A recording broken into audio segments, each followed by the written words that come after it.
Good morning, everybody, and thank you for joining us on Be Inspired today. Be Inspired is a video series I'm doing where I'm interviewing inspirational women that are making a difference with their gifts and their talents to help others live better. And this morning, I am just thrilled to be able to introduce you to actually a very new friend of mine. Renee and I were introduced by another gal in one of the networking groups that I'm in, and she felt that Renee and I would hit it off. We've had a one-on-one together, and I knew that I had to have her be a part of this Be Inspired video series. So it is my pleasure. Renee, introduce yourself and tell a little bit about you. All right, great, Liz. Thank you so much for having me. I am absolutely full of gratitude today. Well, everybody just wants to know where I was born. So I've lived in Indiana since birth, except for a tiny short stint in Virginia Beach, and that was amazing. I've been blessed here in Indiana, surrounded by extended family and a strong support system while co-raising two now adult children who are 24 and 21. I am based in Indianapolis, Indiana, but 2020 afforded me the opportunity to pivot my in-person personal training business to 100% virtual live exercise classes, which get people off their seats and on their feet, and led me to you. Well, wonderful, wonderful. Well, it's, I think that so many people and here watching too have known that we've all had to do a pivot. And it's wonderful to hear that you were able to do that, and looking forward to you telling us more about your background as far as, did a life event kind of put you into the wellness industry, and how does that look for us to hear about? Right. I love that question. I had to dig deep and really hone in on which life event. So I merged a few of them just because they all led us on this path. But yeah, absolutely. I've had several life events throughout my 5 decades that affected this path that I'm on today. But my current career and personal path trace back to the years 2014 and 15 when I went through a divorce. I sustained back and pelvic injuries. I became very ill, couldn't work, fell into depression, lost my energy, gained weight, and I felt like a terrible failure in just about every area of my life. And truthfully, it is a painful season to drudge up, but I know it'll help others. So let's do it. Okay, sounds great. So tell me a little bit about how you then came up with the concept of real wellness coaching, your business, and how that business looks to us too. Sure. Well, when I realized physically and emotionally, mentally, I could no longer work in the traditional fitness industry, what we affectionately call the big box. I couldn't lift 45 pounds. Literally, I could not be there at 6 a.m. in the morning, ready to go all day. And so I had to, even at that time, pivot. And everybody works, so it felt like my one choice was to start my own business, which is what I wanted to do anyway. Mm-hmm. And so that's what I did. But we really have to trace back to my 20s, my 30s, my 40s, in order to understand why I named it Real Wellness Coaching and how much I labored over that. Okay. I spent my 20s trying to figure out why I was tired most of the time and learning how to exercise regularly while gaining and losing 30 pounds. I spent my 30s learning how to manage nutrition and regulate my blood sugar. Mm-hmm. And then the first half of my 40s, I focused on proving to myself and everyone else I could be in the best shape of my life and teach others to do the same. But then the second half of that decade, I spent healing and recovering from the first half. Wow. Okay. Very good. So I can relate to the 30 pounds. I lost 30 pounds 22 years ago, I think.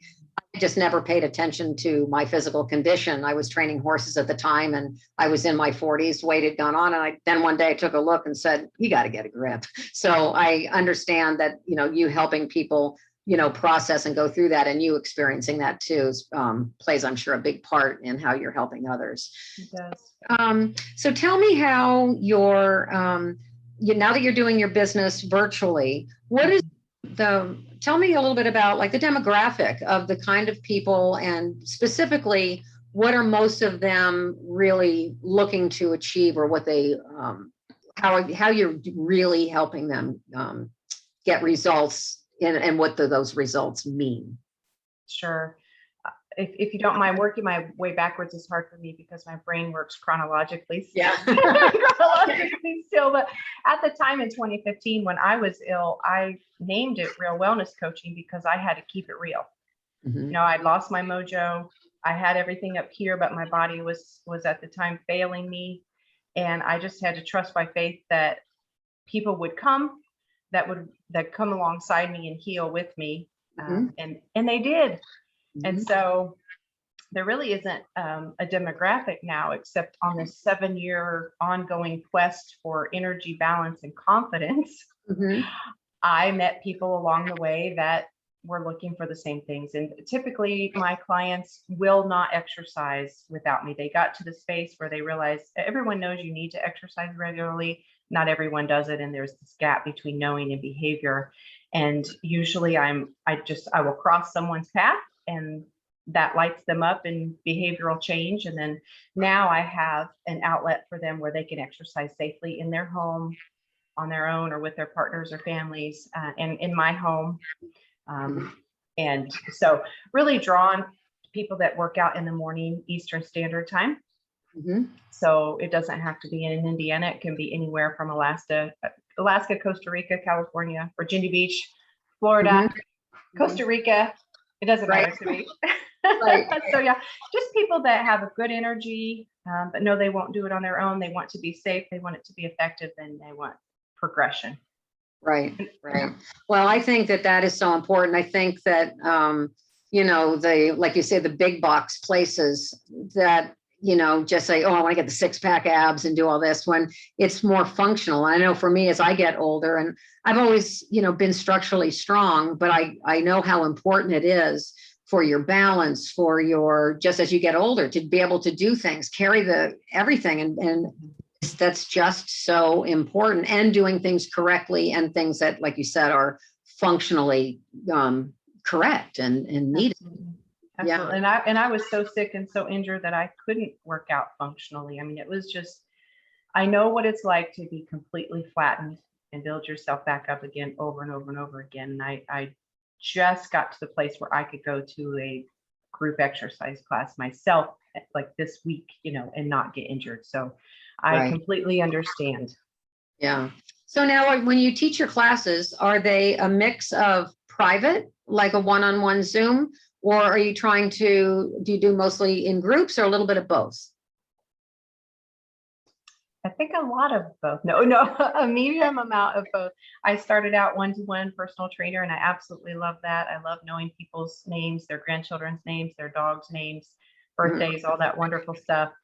But I certainly need to earn a living, and by doing group, that helps tremendously. And then I can help more people at one time. So my emphasis is on membership classes. It's really, we don't even, what are they called now, right? Like this is a brand new way of work. It's a brand new fitness model to have a real trainer with a real relationship, and then you're on screen with 5 to 10 other people around the country or the world exercising at the same. But yes, it is a mix of both, because everyone else was, the one-to-ones were grandfathered in. There are people that are highly successful with wellness coaching just like this. I mean, they don't need me to tell them how to exercise per se.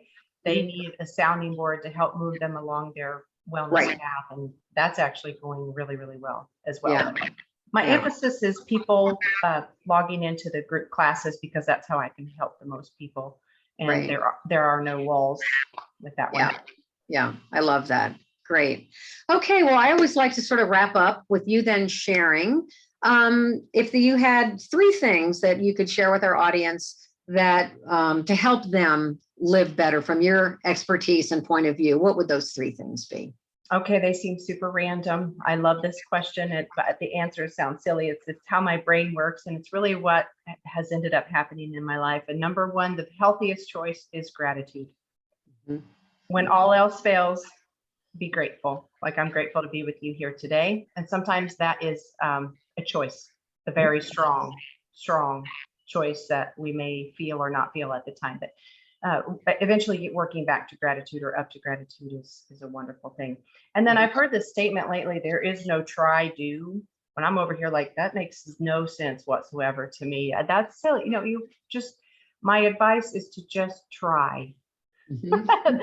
I am partial to the initials TRY because those are my initials, and I just went back to my full legal name on my birth certificate as a present to my father.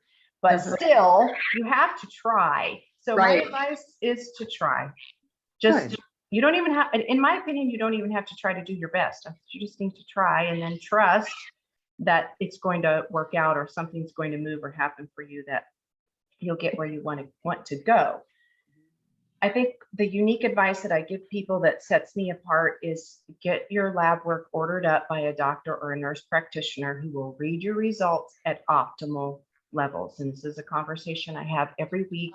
I used to beat my head against the wall trying to help people, and they would, to be honest, back 20 some years ago, would get some results, but not enough. And I could not figure out what was wrong until I realized you have to look inside. And so even if the lab, do not let practitioners tell you your lab work is normal if you don't feel well. Okay, well, it's not normal for me. So Right. that is the biggest thing. I as quickly as possible encourage people to get lab work read by those professionals who want you to live optimally. Yeah. Yeah. Very good. Well, I can absolutely, you hit the nail on the head. And I think in this day and age now, so more than ever, we have to be in charge of our own health. We just depend on, somebody else just magically doing it for us. We have to take charge and keep asking questions till we get our answers. Absolutely. Yeah. I call it lifting up every stone. It's how, I love our healthcare system and we're very blessed. Mhm. However, we're not integrated, and you still have to be a very strong advocate for yourself. Yes, sir. Yes, ma'am. Amen. Amen. Yes, yes, yes, yes. Well, Renee, this has been a delight, and it's so great to see you again. And I look forward to getting together in person one of these days soon. I just thank you so much for this interview. It's great. And everybody, when we wrap things up here this morning, I will be putting Renee's information so you can reach out to her and see what she has to offer and how she might be able to help you live better. Thank you so much, everybody. We'll see you next time. Bye-bye.